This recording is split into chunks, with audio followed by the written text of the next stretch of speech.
அருளை வாரி வழங்கும் ஆடி பௌர்ணமி 8/8/25 வெள்ளிக்கிழமை.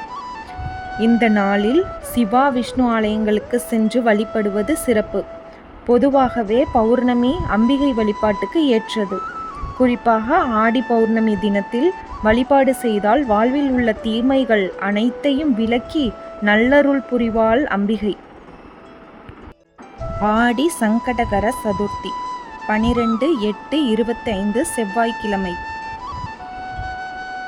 தேய்பிறையில் வரும் சதுர்த்தி சங்கட சதுர்த்தி என்று போற்றப்படுகிறது. சங்கடகர சதுர்த்தி நாளில் விநாயகர் வழிபாடு மிகவும் அவசியம். தீராத பிரச்சனைகள் தீர இந்த நாளில் விரதம் இருந்து வழிபாடு செய்யலாம். விநாயகருக்கு 11 தேங்காய்களை கோத்து மாலையாக சூட்டி வழிபடுவது மிக சிறந்த பரிகாரம் ஆகும். ஆடி கிருத்திகை 27 ஞாயிற்றுக்கிழமை. முருகப்பெருமானின் வழிபாட்டுக்கு உரிய விசேஷ தினங்களில் கிருத்திகை மிகவும் முக்கியமான நாள். குறிப்பாக ஆடி மாத கிருத்திகை மிகவும் விசேஷமான நாளாகும். இந்த நாளில் முருகப்பெருமானை வழிபட்டால் சகல நன்மைகளும் உண்டாகும். ஆடி கிருத்திகை நாளில் முருகப்பெருமானின் அபிஷேகத்துக்கு பால் பன்னீர் வாங்கி சமர்ப்பிப்பது மிகவும் சிறந்த பரிகாரமாக விளங்கும். காரிய தடைகள் நீங்கி வெற்றிகள் கைகூடும். இத்தகைய சிறப்பு வாய்ந்த ஆடி கிருத்திகையை தவறவிடாமல் முருகரை வழிபடுங்கள். ஆடி வாஸ்து நாள் 27/7/25 ஞாயிற்றுக்கிழமை. இந்த நாள் வீடு கட்ட அஸ்திவாரம் போடுவது, வாசல் கால் அமைப்பது, பூமி பூஜை செய்வது ஆகியவற்றை செய்ய உகந்த தினம்.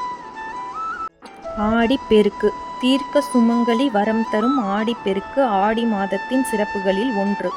ஆடி 18 என போற்றப்படுகிறது. இந்த நாளில் நீர்நிலைகள் வழிபாடுகள் செய்வது தமிழர் மரபு. இந்த நாளில் நீர்நிலைகளில் செய்யும் வழிபாடு ஆண்டு முழுவதும் நீர்வளம் நிறைந்திருக்கவும் விவசாயம் செழித்திருக்கவும் உதவும்.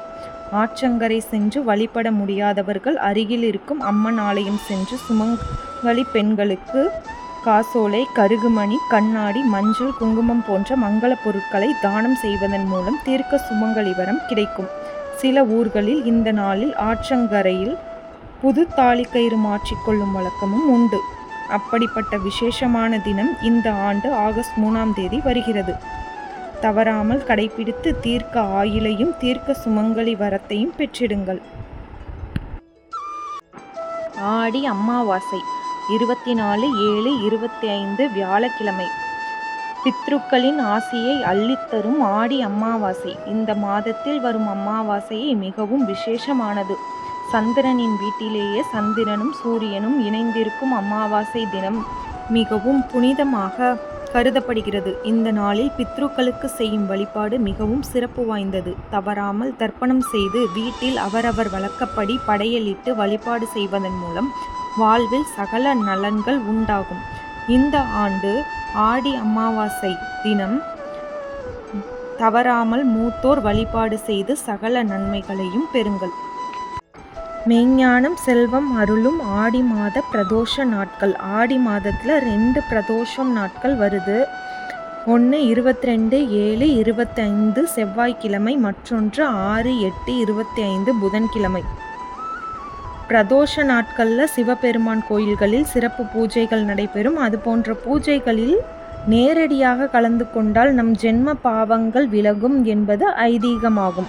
குறிப்பாக இந்த திருநாளில் நந்தி தேவனை வழிபட்டு விட்டு அதன் பின்னர் சிவபெருமானை வழிபட்டு விட்டால் கிடைக்கக்கூடிய பலன்கள் இரட்டிப்பாகும்.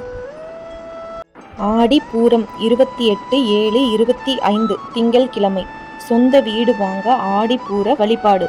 ஆண்டாள் அவதரித்த தினம் ஆடிப்பூரம்.